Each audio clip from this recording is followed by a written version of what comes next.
इनायत का sports day आज होने वाला था, जिससे वो बहुत ज्यादा नर्वस और एक्साइटेड दोनों थी। और उसकी यही एक्साइटेड और नर्वसनेस देखकर उसके सारे फैमिली मेंबर्स उसे कंसोल करते हैं, जिससे इनायत अच्छा फील करती है। और जब इनायत स्कूल आती है तो उसकी टक्कर एक स्ट्रेंजर से हो जाती है। अब आगे पता नहीं क्या वो खुद को समझता है, जैसे कहीं का महाराजा हो। बस एक टक्कर ही तो हुई थी, इसमें इतना रूड होने की क्या बात थी। वो मुझसे अच्छे से भी बात कर सकता था। इनायत ये खुद में ही बड़बड़ा रही थी। वैसे बहुत ज्यादा गुस्सा आ रहा था उस शख्स पे, क्योंकि आज तक इनायत को किसी ने इग्नोर नहीं किया था। ऊपर से ऐसी रूड टोन में उससे इनायत को किसी ने बात नहीं की थी, जिसकी वजह से इनायत थोड़ी ज्यादा फ्रस्ट्रेटेड हो गई थी। इनायत यही सब बड़बड़ाते हुए चली जा रही थी। तभी वो देखती है कि प्लेग्राउंड आ गया है, और जैसे ही वो प्लेग्राउंड में पहुंचती है तभी उसे फिर से वही स्मेल आती है, जैसी स्मेल जब वो स्कूल से आ रही थी तभी उसे महसूस हुआ था। ये स्मेल तो सुबह भी थी ना, जो मैंने इग्नोर कर दिया था। और ये स्मेल मुझे लगता है कि उस स्ट्रेंजर के बॉडी से भी आ रही थी। इनायत ये खुद में ही बड़बड़ा रही थी। तभी उसे कुछ हिट होता है और वो कहती है, क्या मतलब ये स्मेल उस स्ट्रेंजर की परफ्यूम की थी। लेकिन कुछ भी कहे इनायत, उसकी स्मेल बहुत सही थी। मतलब एक अलग सा उसमें नशा था, एक एडिक्शन टाइप का। इनायत ये कहते कहते थोड़ा सा शर्मा जाती है, और शर्मा ही रही थी तभी उसे रिंकी और रिया दिखते हैं, जो कि प्लेग्राउंड में वार्म अप कर रहे थे। तभी इनायत रिंकी और रिया के पास चल जाती है। अरे इनायत, तुझे इतनी देर क्यों हो गई? रिंकी सवाल करती है। हाँ, वो पता नहीं एक बिल्ली ने रास्ता काट दिया था। क्या बिल्ली, वो भी स्कूल में? तू पागल हो गई क्या? रिया सवाल करती है। हाँ अरे वो सब छोड़ना, तू मुझे ये बता कि कंपटीशन कितने देर में स्टार्ट होने वाला है? जिसे सुनकर रिया कहती है, अभी थोड़ी देर पहले अनाउंस हुआ है कि कंपटीशन अगले 2 घंटे में हो जाएगा। और हाँ, एक और अनाउंसमेंट हुई है कि दूसरे स्कूल के भी बच्चे आएंगे पार्टिसिपेट करने। क्या दूसरे स्कूल के बच्चे? इनायत सवाल करती है। तभी रिंकी इनायत को समझाते हुए कहती है, हाँ वो एक रूल चेंज हो गया है। पता नहीं किसी ने रूल ही चेंज कर दिया कि दूसरे स्कूल के भी बच्चे इस स्कूल में आके कंपटीशन में पार्ट लेंगे, एंड जो जीतेगा उसे 15 लाख के साथ साथ एक अवार्ड भी दिया जाएगा। और हर एक क्लास के बच्चों के लिए अलग अलग अवार्ड है, और हमारे क्लास के बच्चों के लिए 15 लाख है, वहीं क्लास 12th के लिए 30 लाख है। और ऐसे ही करते करते हर एक क्लास में अलग अलग रिवॉर्ड है और प्राइस है। जिसे सुनकर इनायत कहती है, अरे वाह रिया रिंकी, ये तो बहुत अच्छा प्राइस शो है, लेकिन एक इसमें प्रॉब्लम भी है। अगर कोई अच्छे से प्रिपेयर नहीं होगा लेकिन वो सामने वाले ग्रुप से हार जाएगा तो उसे बहुत बुरा लगेगा और पछतावा, रिग्रेट बहुत ज्यादा होगा। जिसे सुनकर रिंकी और रिया कहते, हाँ वो तो होगा, लेकिन जिसने दिल से किया होगा प्रैक्टिस, उसका सिलेक्शन हो जाएगा। तभी इनायत कहती है, हाँ वो सब तो ठीक है, लेकिन ऑल द बेस्ट तुम दोनों को। और तुम लोग मुझे कुछ बताने वाली थी। इनायत उन दोनों को कुछ याद दिलाते हुए कहती है, हाँ हाँ मुझे याद है। रिया सैड भरी आवाज में कहती है, क्या हुआ रिया, तुम इतनी सैड क्यों हो गई? इनायत सवाल करती है रिया से। तभी रिया कहती है, अरे यार वो जो हमारे स्कूल के हैंडसम हंक है ना, उसका भी कंपटीशन होने वाला है। लेकिन मेन दिक्कत यह है कि उसके टीम में कुछ लड़कियां भी हैं, जिसे देखकर मुझे उन लोगों से जलन होने लगी है।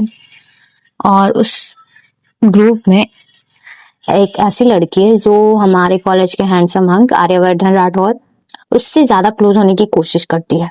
इनायत रिया की बात सुनकर सैड सा फेस बनाने की कोशिश करती है, लेकिन उसे अंदर से बहुत हंसी आ रही थी, क्योंकि रिया ने बात ही ऐसी की थी। तभी इनायत अपनी हंसी दबाते हुए कहती है, अरे रिया वो सब मत तुम सोचो, और कंपटीशन में ध्यान दो फर्स्ट ऑफ ऑल। और सेकंड की, अगर तुम्हें हमारे जो भी हैंडसम हंक है वो तुम्हारी किस्मत में होंगे तो वो तुमको मिल जाएंगे, और तुम्हारी किस्मत में नहीं रहेंगे तो बिल्कुल तुम कितनी भी कोशिश कर लो, तुम अपना 100% ही क्यों ना दे, तो तुमको नहीं मिलेंगे। इसलिए डोंट ओवर थिंक। हाँ, मैं तुम्हें डिमोटिवेट नहीं कर रही हूँ, मैं तुम्हें समझा रही हूँ कि ताली एक हाथ से नहीं बजती है। अगर तुम अपना 100% दे रही हो उस रिलेशनशिप में, लेकिन सामने वाला कोई एफर्ट ही नहीं डाल रहा है, तो सॉरी टू से दिस इज बेकार, दिस इज टू मच। हाँ, इसीलिए समझ जाओ बिफोर इट्स टू लेट। इतना कह के इनायत वहां से चली जाती है। वहीं रिया इनायत की बातों को समझने लगती है। आखिर इनायत ने करी ही थी इतनी समझदारी भरी बातें। वैसे इनायत बहुत ज्यादा मस्तीखोर लड़की है, लेकिन किसी को एडवाइस देने या फिर जिंदगी से रिलेटेड जवाब देने में वो सबसे ज्यादा माहिर है। इनायत रिया और रिंकी से ये सब बोलकर वहां से चल जाती है अपने ग्रुप के पास, जहाँ पे थे पीयूष, शानवी, गगन और वो खुद। इनायत तुम कहाँ रह गई थी? पीयूष सवाल करता है, क्योंकि इनायत समय से आधा घंटे बाद आई थी।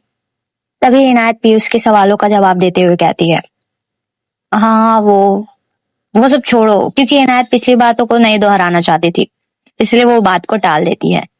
पीयूष भी इनायत को समझ रहा था, इसलिए वो कुछ सवाल नहीं करता है और आगे वो लोग वार्म अप करने लगते हैं। कुछ देर बाद रॉयल हाई स्कूल के बड़े से प्लेग्राउंड में स्टेज पर खड़े एंकर एक बड़ी अनाउंसमेंट करते हैं।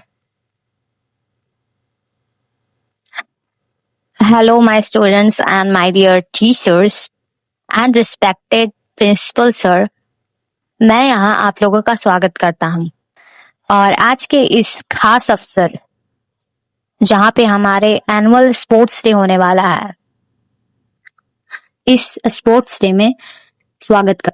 एंकर इतना ही कहता है कि सारे बच्चे तालियां बजाने लगते हैं। ओके ओके, लेकिन अब मैं आप लोगों को एक बड़ी अनाउंसमेंट बताने वाला हूँ।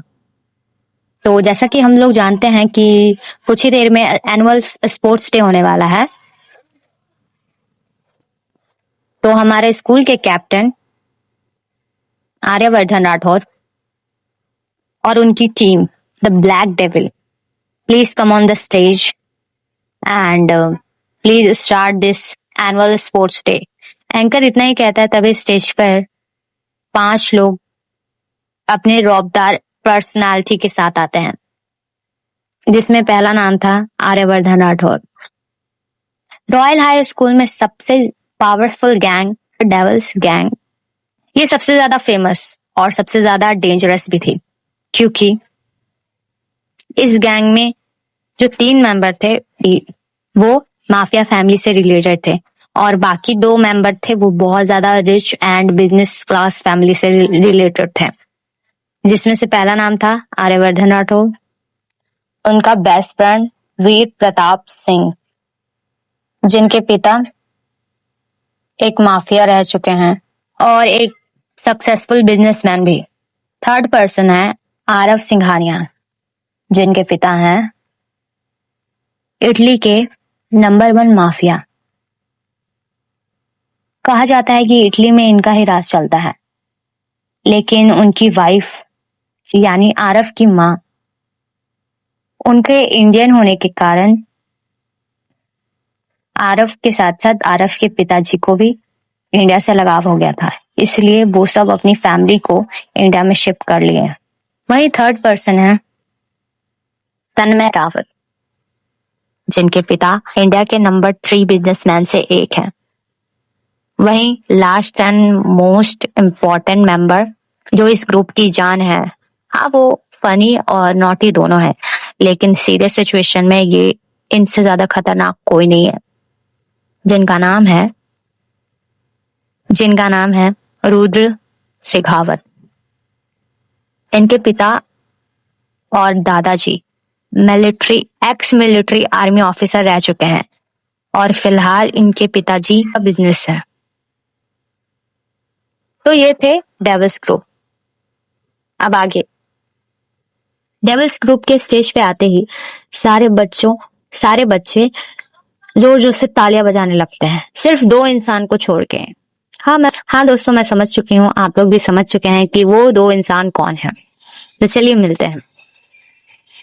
इनायत एंकर की आवाज सुनकर वो एंकर की तरफ देखने लगती है, और जब उसे द डेविल्स ग्रुप देखते हैं, उस मुंह के साथ साथ उसकी आंखें भी खुली की खुली रह जाती हैं। वो कुछ सोचने समझने की हालत में नहीं थी।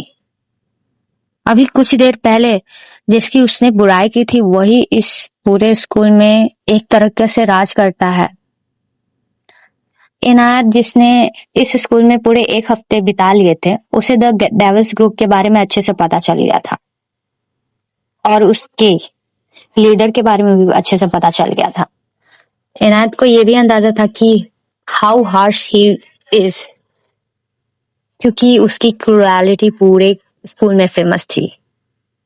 इनायत ने भी उसके कुछ हिस्से सुने थे जिससे वो थोड़ी थोड़ी डर रही थी। विक्रांत, जिससे द डेविल्स ग्रुप और उसके नाम से कोई घंटा फर्क नहीं पड़ रहा था, वो ऐसे का ऐसा ही खड़ा था, अपना हाथ बांधे।